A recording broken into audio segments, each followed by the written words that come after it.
Hello guys, magandang araw. Welcome back po sa aking channel. So for today's video guys, tayo ay wala sa ating tindahan, mga kasari. Tayo ay gumala muna tayo at nagpunta tayo sa Cavite.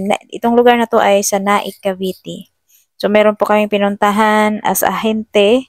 Sumama po tayo sa mga tripping. So itong nakita nyo po guys ay nagpunta kami sa site na may lupa lang ang pwedeng bilhin or lot or farm lot for sale. Ito po. So, ayan, nasa gitna po to siya. Sa around po nito ay marami pong mga establemento. So, itong aming pinuntahan ay nasa gitna siya. Parang palayan siya, taniman, yan. So, binibenta to lot only. So, ayan, samahan niyo po kami guys kung anong aming maganap sa araw na ito. Ito ay April 12, 2025. So, ayan, may mga puno ng mangga at saka mayroon pang mga daming panamim na gulay sa mga katabi-tabi at saka yung iba naman ay marami pong may mga baka pa, kambing, mga kahayupan pa dito, no? So, nakita ko po sila na, may ko kawawa naman yung mga baka, mga ibon, kasi mga ibon, lumalangoy pa sa mga palayan. Mawawalan po sila ng mga tahanan, gawa po ng, yun, gagawin nga po ng pabahay. So, sa nakapaligid nito guys, halos kadalasan ay, na siya yung mga subdivision. So, ayan, nakita nyo po yan, yun yung mga pananim na mga gulayan. Pag ibebenta yan ng may-ari ng lupa, ang gagawin po yan ng subdivision. So, ayan, dito sa lugar na to, walang baha. Sa mga gustong bumili ng lot lang, only, ayan guys, pwede kayong PM lang sa akin sa aking Facebook page. So, ayan, masaya na hindi pa tayo nakakabenta pero masaya ganito pero nakakapagod din. So siguro mas lalong masaya pag makabenta no, makakasari bilang ahente. So ayan, at yun, umalis na po kami sa lugar na yun. Medyo rough road lang talaga yung lugar na yun na aming pinuntahan kasi hindi pa na-develop po. Pero yung sa mga gilid-gilid yan ay develop na po siya mga asari. So, ayan, sayang po yung mga pananim ko. Magiging, siya, tawag nun, magiging subdivision. So, one way lang at nakakatakot pa pag sa gabi ka dito. Pero, yun, mabilis lang ma-develop pag pinasukan na ng village o subdivision yung isang lugar. So, ayan, yung mga nadaanan namin. So, ayan, maraming salamat po sa inyong panonood. Ayan, samahan niyo po ako sa acting journey ngayong araw na to, April 12, 2025. So, kung bago kayo sa aking channel, please subscribe, hit na po yung notification bell, and please like, share, comment down below, and of course, don't skip the ad. So, tayo ay nag-voice over lang dito, mga kasari, kasi ang ingay po nung habi kami ay nagbiyahe, nag-sightseeing, ganun po. Marami po kasi kami niyan eh. Dalawang sasakyan po. So, ayan. At ayan, nakita nyo po, feeling ko nasa probinsya ako sa Bohol kasi ganyan po ang mga lugar namin doon sa Bohol eh. Kakatanim lang nila magtatanim pa lang sila ng palay na yan. So, yung iba dyan, madadaanan din natin. Yung iba ay nakatanim na, yung iba ay pa-harvest na. So, dahil po tigmangga ngayon, na panahon na to, ang dami pong mga bunga ng mangga dito sa aming mga nadadaanan. May kabayo pa tayong nakita, ano? So, ayan. Dito po yun sa Naik, Cavite. Ayan, yung mga palayan, kanilang mga pananim na mga gulayan. Dahil po ngayon ay mainit, kaya naging kulay brown po ang kulay ng mga damo. Ayan. So, ayan, maraming salamat po sa inyong panonood and yun lang guys ang aking ganap and then pupunta din tayo mamaya. Ito, ang lugar na to ay ibang lugar na po to siya pero the same po sa Naik, Cavite. Ito po ay village na develop dito sa lugar na to. So ito ay binebenta na kahit hindi pa nagawa po yung mga bahay-bahay.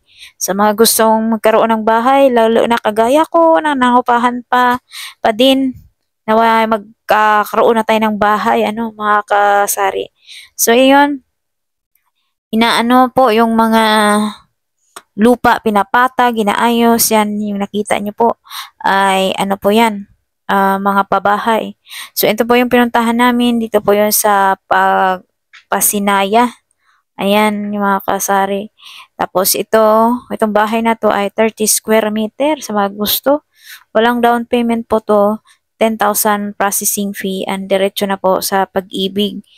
Pwedeng patayuan to ng 2 kwarto dito sa taas. Tapos meron din po sa baba. So, ito yung pinasok natin na model po ng bahay na to. Ito ay yan. Ito yung model na to, 2 palapag. Madalas po dito, ang mga pabahay dito ay 2 palapag. So, dito sa Cavite, hindi po kagaya doon sa dati kong tinitirhan, na sa baba lang po talaga. So, ayan. At, yan. Kaya po nag-voice over tayo kasi sobrang ingay po dahil nga marami nga po kami. So, ayan. Sa mga gustong masaya kasi paikot-ikot or yan sama-sama. Pero mas masaya pag makabenta, Nawa Lord na makabenta na po ako para makabili po kami ng bahay. Hindi man makabili ay makakuha ulit ng bahay. So kasi iba pa rin talaga na may sarili kang bahay. So dito sa aming tinitirhan, mag-1 taon na po kami. So sa bawat bayad namin ng bahay, sayang po, no? Pero ganun pa man, sige lang, tuloy lang ang life. So ayan. Ito yung mga bahay na aming pinasok dito. So, iba-iba po kasi ang mga lugar na aming pinupuntahan or yung model ng bahay. So, pag i-turn over pala to mga ka-reels, kasari, ito ay may CR na may tiles at saka meron pang shower. Ayan. So, sa likod, meron pa siyang daluyan ng tubig pag nag-ulan. Maka-stack ka ng pang-dilig, flush sa inidoro, ganan. So, malaking bagay kasi kasama na po yung balde. So, ayan. Ito, ibang model to ng bahay. Ayan, meron na po siyang, ano ba yung nilalagay sa, yung parang foam po siya. So, ayan, para kahit hindi ka muna magpakisami kasi kung wala ka pang pakisami, kwarto muna. So, ayan. Masaya, pero nakakapagod. So, ayan. And then, ang kanilang lababo, pag i-turn over, ay naka-tiles na rin po. Pati yung CR. Pero sa CR, half-half lang. So, ayan lang mga kasari. Mga gustong kumuha ng bahay, ayan. Mag-invest, mga OFW, gusto nyo pong mag-invest pa. Maganda po talaga ang bahay. Condo, sa mga gusto po ng condo, ayan. So, ayan, mga kasari. Medyo matagal po kami. Ginabi na po ako nitong sa panahon na to. Nakarawi ako 10 o'clock na po ng gabi. Tapos sobrang init po guys. So ito po yung finishing ng isang model ng bahay na to. Sa mga gusto po, ayan, nilagyan na ng vinyl. Lalagyan mo na lang partition para magpagawa ka ng 2 kwarto. Depende po sa iyo kung magpagawa ka ng 2 kwarto. So ayan, yung hagdan sakto lang. Sakto lang din. So, kung malaking tao, depende na po sa iyo. Pag tumanda, kagaya na, gusto ko talagang kumuha ito, mga kasari. Pero, ayan, pagloobin ng Lord na makakuha tayo ulit. Yan, kiniklaim ko na po yan. So, ayan. Maraming salamat po. And may nagtanong pala sa atin saan ba daw ang location ko ngayon. Sabi ni Sis Rose and Dave channel, no? Thank you, shout out po sa iyo. Nandito po tayo sa Cavite. And then, tayo ay naghente sa ang may mga lugar ay Cavite, Laguna. Meron din sa Cagayan, para condo naman yun. Cebu, ganyan. Mga condo naman yun sila. So, ito po yung yung ibang lugar na to na aming nadadaanan, yung iba may nakatira na. Pero ang ino-offer, itong pinuntahan namin ay wala pa. Tapos ano pa lang, pre-selling pa lang, gagawin pa lang siya. So, ayun lang guys. Tapos po namin nag-sightseeing up doon sa Lot Farm. Pagkatapos nun, nagpunta kami sa mga village. Pagkatapos nun, umuwi na kami. So, ayan. Tinignan ko yung CCTV namin kung anong ginawa ni Scott. Ayan siya. Siya yung naiwan dito sa bahay, siya lang mag-isa sa araw na yun kasi mga anak ko nandoon sa aking biyanan. So yan lang guys, ayan, pauwi na ako, gabi na, ay yan po, nakalis po ako doon sa Cavite ay 8:30. Okay, takot na kasi baka hindi ako maabutan yung last trip na biyahe papuntang Laguna or San Pedro, Laguna. Ayan, may bisita pa si Iskat dito sa aming munting tindahan. So, yan lang guys, ang ganap natin for today's video. Habang ako'y nabiyahe, titingnan ko yung CCTV natin kung anong mga ganap dito sa ating munting tindahan.